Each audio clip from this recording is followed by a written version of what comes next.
और हम लोग किसी को भेदभाव भीतरी बाहरी का बात नहीं करेंगे, भीतरी बाहरी का बात नहीं करेंगे। शिबू सोरेन 3 बार मुख्यमंत्री, उसका बेटा हेमंत सोरेन तो कितना बार मुख्यमंत्री बनिएगा? कितना बार लोगों को मूर्ख बनाइएगा? आप तो बनाइएगा मुख्यमंत्री, लेकिन आदमी को कितना बार मूर्ख बनाइएगा? झारखंड नवनिर्माण महासभा की तरफ से जो यहाँ बैठक की गई थी, इस बैठक को सूर्य सिंह बेसरा यहाँ पे देख रहे थे। इस बैठक में उन्होंने क्या कुछ कहा है, इनसे सुनते हैं। सर बताइएगा, आप लोगों को जो यहाँ पे जो पार्टी थी, तकरीबन कितने टोटल पार्टी थे? कुल मिला के आज 10 राजनीतिक जो पंजीकृत पार्टी है भारत निर्वाचन आयोग द्वारा जो पंजीकृत होते हैं, जिसमें झारखंड मुक्ति मोर्चा उलगुलान, जिसका नेतृत्व पूर्व सांसद कृष्णा माडी कर रहे हैं, झारखंड पीपुल्स पार्टी जिसका नेतृत्व पूर्व विधायक सूर्य सिंह बेसरा जी कर रहे हैं, झारखंड जो बहुजन समाज पार्टी जो मायावती की वो बीएसपी यहाँ भागीदारी लिया।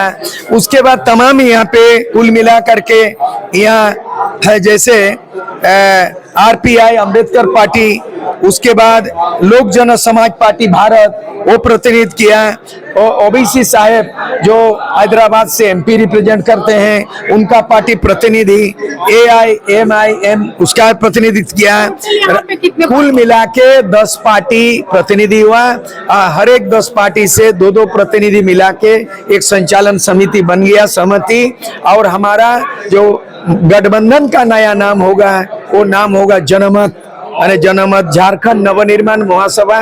तीसरा विकल्प अगर इसको इंग्लिश में लिखेंगे तो जनमत, तो हम लोगों ने ऐसा निकाला।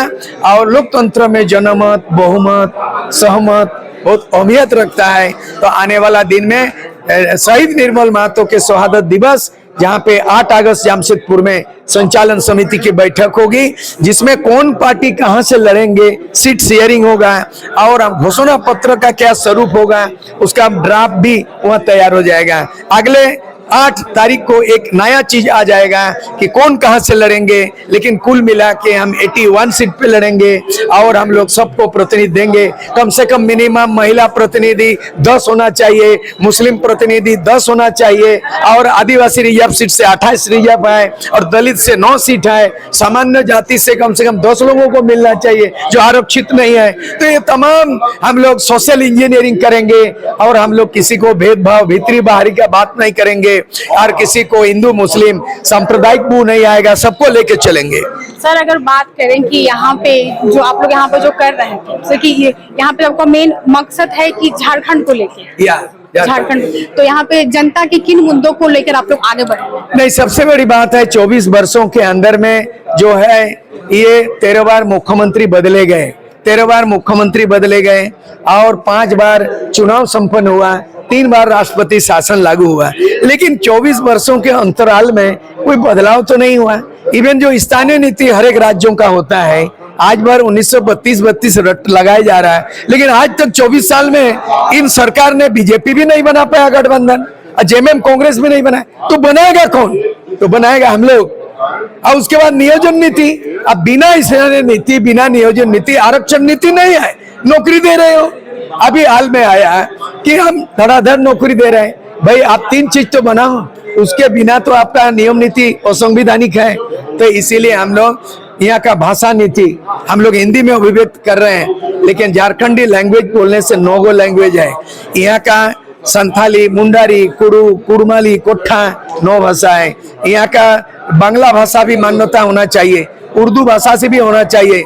उर्दू पूरा भारत में 2nd लैंग्वेज है, ठीक है। अब बंगाल में बांग्ला भाषा है, इंग्लिश है, उड़ीसा में उड़िया है, लेकिन यहाँ जनजाति भाषा में न पढ़ाई लिखाई में न सरकारी कामकाज में, ये बहुत सारी खामियां हैं। सर एनडीए हो या फिर इंडिया गठबंधन हो, उनका जो काम रहा है, उनके काम को लेकर आप लोग जो तीसरा विकल्प जो लिए, क्या वजह? भाई एक तो हो गया कि बीजेपी को मिला 24 वर्षों में 17 साल किया। आप बताए बाबूलाल मरांडी 2.5 साल गिनी है, अर्जुन मुंडा सबसे ज्यादा कार्यकाल बीजेपी का मुख्यमंत्री है, 3 बार रहा है, और उसके बाद रघुवर दास 5 साल पूरा किया। तो आप जो बाबूलाल मरांडी 2.5 साल में पहला मुख्यमंत्री आपने पूरा नहीं कर पाया, तो आपका जो है ना अर्जुन मुंडा 3 बार मुख्यमंत्री बीजेपी से, वो क्यों नहीं पूरा किया? अब और तो और कि रघुवर दास 5 साल पूरा मिला, कोई डिस्टर्ब नहीं था, इस्ता ने नीति उल्टा पुल्टा बना दिया, CNT एक्ट, SPT एक्ट को संशोधन कर दिया संविधान के नियम के बाहर, है ना। तो मामला है अब बीजेपी से भी नहीं हुआ। अब ये JMM को देख लीजिए, RJD, कांग्रेस, JMM, शिबू सोरेन 3 बार मुख्यमंत्री, उसका बेटा हेमंत सोरेन, तो कितना बार मुख्यमंत्री बनिएगा? अब कितना बार लोगों को मूर्ख बनाइएगा? आप तो बनाइएगा मुख्यमंत्री, लेकिन आदमी को कितना बार मूर्ख बनाइएगा? आप मूर्ख नहीं बनेंगे और वो मुख्यमंत्री भी नहीं बनेंगे। ये हेमंत सोरेन सरकार की आखिरी सरकार, ये हो जाएगा अंतिम संस्कार। विधानसभा चुनाव में इस बार जनता का, हाँ, विधानसभा चुनाव में हम लोग एकदम कमर कस लिया है। तीसरा जनमत जो विकल्प बन रहा है, इसमें हर जनता की जो नुक्स है, पारा टीचर का समस्या का निदान नहीं हुआ, आंगनबाड़ी को मानदेय का मामला हुआ, यहाँ के आंदोलनकारियों को नौकरी पेंशन नहीं हुआ, जल जंगल जमीन फॉरेस्ट एक्ट लागू नहीं हुआ, पेशा कानून आज तक हमारे गांव में हमारे राज लागू नहीं हुआ। बिरसा मुंडा ने कहा था अबुआ दिसुम अबुआ राज, लेकिन वो भी लागू नहीं हुआ पेशा कानून।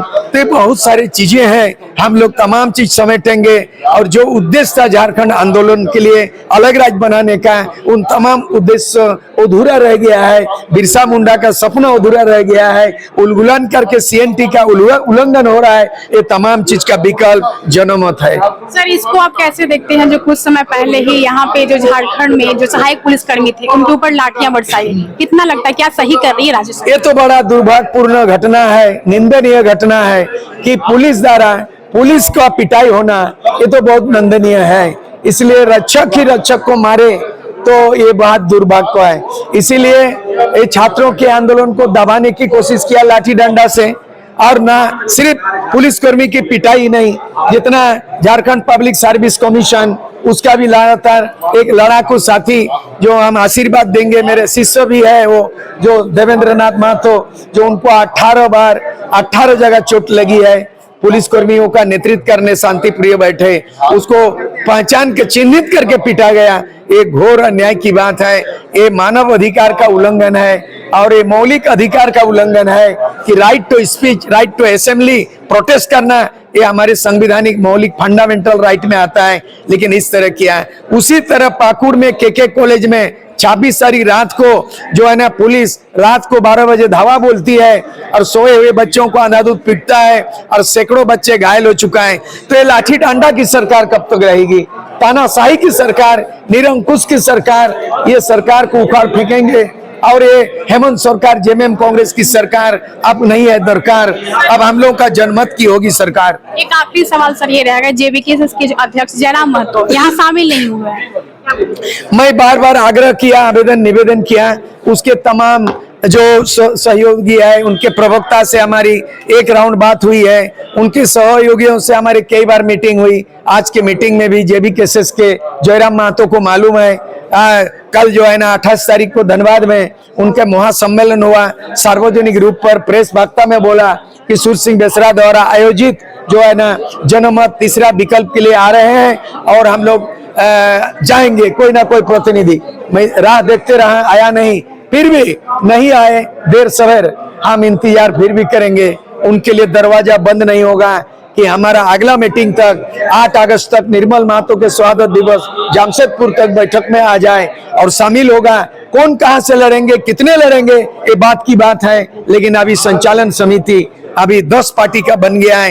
ये कारवां आगे जाएगी, हम चलते बनेंगे तो लोग जुड़ते जाएंगे और कारवां बढ़ते जाएगा। यही हमारी संकल्प है।